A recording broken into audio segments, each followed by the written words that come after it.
Hey everyone, welcome back to my channel. Today in this video, I will discuss with you what are the limitations of portfolio revision. तो चलिए start करते हैं कि क्या क्या limitations है portfolio revision की. पोर्टफोलियो रिवीजन इन्वेस्टमेंट के बेसिस पे बहुत इंपॉर्टेंट काम है. अगर आपको इन्वेस्टमेंट करनी है तो आपको अपना पोर्टफोलियो बार बार रिवाइज करना पड़ता है, चेंज करना पड़ता है मार्केट की कंडीशन को देख के कि मार्केट में हमने जो जो शेयर चूज कर रखे थे, जो जो हमने अपने पोर्टफोलियो में ले रखे थे, कि उनमें कोई लिमिटेशंस तो नहीं आ गई. अगर पोर्टफोलियो की लिमिटेशंस है तो वो क्या क्या लिमिटेशंस है. तो number one is transaction cost. Portfolio revision के दौरान हम क्या करते हैं, अपने जो हमारा पोर्टफोलियो बना होता है उसमें से कुछ आइटम्स सेल कर देते हैं और कुछ न्यू आइटम्स क्या कर लेते हैं, ऐड ऑन कर लेते हैं. तो इसकी वजह से क्या होता है, बार बार अगर हम पोर्टफोलियो रिवीजन करते हैं तो इसकी वजह से जो ब्रोकरेज कॉस्ट होती है, ब्रोकरेज फीस होती है, वो इंक्रीज हो जाती है बार बार चेंज करने की वजह से. तो ये सबसे बड़ी लिमिटेशन है इसकी. Number two is taxes. हमें जब भी हम पोर्टफोलियो रिवीजन करते हैं तो हमें क्या करना पड़ता है, टैक्स भी चेक करना पड़ता है. अगर हमने फार्मेसी की शेयर्स परचेज किए तो उस पर कितने परसेंट का टैक्स लगेगा, या हम क्या कर रहे हैं आईटी सेक्टर के शेयर परचेज कर रहे हैं तो उस पर कितना टैक्स लगेगा. तो हमें टैक्स इंप्लीकेशंस भी ध्यान में रखनी पड़ती हैं. अगर हम अपना एसेट बेच देते हैं तो हमें कैपिटल हो जाती है, कैपिटल मिल जाती है इन रिटर्न, कैपिटल गेन हो जाता है. तो जिसकी वजह से टैक्सेस बढ़ जाते हैं और बाद में हमारी नेट रिटर्न क्या हो जाती है, इन शॉर्ट डिक्रीज हो जाती है. मार्केट का टाइमिंग ध्यान रखना पड़ता है, हमें मार्केट की मूवमेंट्स को ध्यान में रखना पड़ता है. कई बार जो हम रिवीजन करते हैं वो शॉर्ट टर्म फ्लक्चुएशन को देख के ही कर देते हैं. जैसे कोई भी इंसिडेंट हैपन हुआ कंट्री में, कुछ भी हुआ, तो जिसकी वजह से अगर शेयर मार्केट अप गया तो हम क्या कर देते हैं, चीज़ें या तो सेल कर देते हैं या बाय कर लेते हैं. तो उसकी वजह से क्या होता है, कई बार क्या होता है, मिस हैपनिंग हो जाती है, हमें लॉस बियर करना पड़ जाता है. तो ये भी क्या है, किसकी limitation. Next is emotional decision.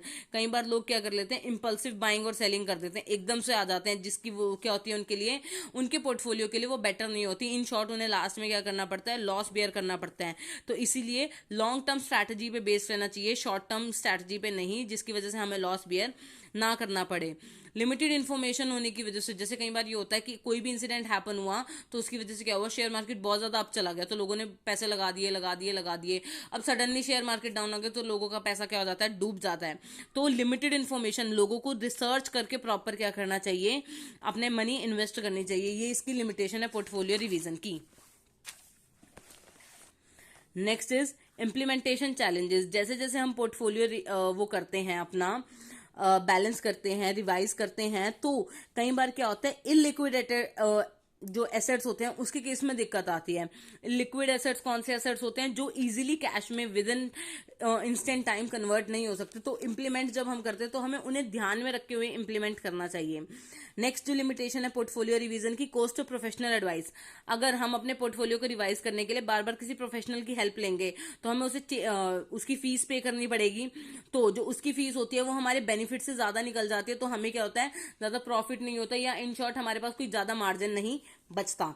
Psychological impact, लोगों का जो फोकस है वो खराब होता है. लोग क्या करते हैं, बार बार बार बार बार बार कॉन्टिन्यूसली क्या करते हैं, थोड़े थोड़े टाइम में, जो अगर ट्रेडर नहीं है उसके अलावा कोई नॉर्मल पर्सन अगर क्या करता है, मनी इन्वेस्ट करता है, पोर्टफोलियो खुद से रिवाइज करने की सोचता है, तो उसको क्या है, उसका जो कंसंट्रेशन है वो उसी तरफ रहता है. उसका जो शांति है उसकी वो थोड़ी सी डिस्टर्ब हो जाती है. इन शॉर्ट उसका पीस डिस्टर्ब हो जाता है और उस पर्सन पे साइकोलॉजिकली इम्पैक्ट पड़ता है कि हाँ कहीं मेरी मनी डूब ना जाए, मेरे पैसे खराब ना जाए. Next is potential missed opportunities. कई बार क्या होता है, बहुत अच्छी अपॉर्चुनिटी मार्केट में आती है कि हमारे एसेट्स की वैल्यू बहुत ज्यादा बढ़ सकती है, हमें प्रॉफिट हो सकता है, और अगर आप वो अपॉर्चुनिटी मिस कर देते हो तो उसके बाद आपको पोर्टफोलियो रिवाइज करने का कोई बेनिफिट नहीं रहता. तो ये था नेक्स्ट इज की potential missed opportunity. In short अब पोर्टफोलियो रिवीजन की लिमिटेशन क्या है, जो पोर्टफोलियो रिवीजन है ये एक स्ट्रैटेजी बेस्ड है. इससे हम क्या करते हैं, रिवाइज कर सकते हैं एक प्रॉपर स्ट्रैटेजी को इंप्लीमेंट करके. इसका ये मतलब नहीं है कि आपको 100% सक्सेस मिलेगी ही मिलेगी. कई बार ये हो जाता है आपके जो प्रॉफिट्स के बेनिफिट्स हैं वो बहुत ज्यादा हो जाते हैं और कई बार आपको उसके ड्रॉबैक भी फेस करने पड़ेंगे.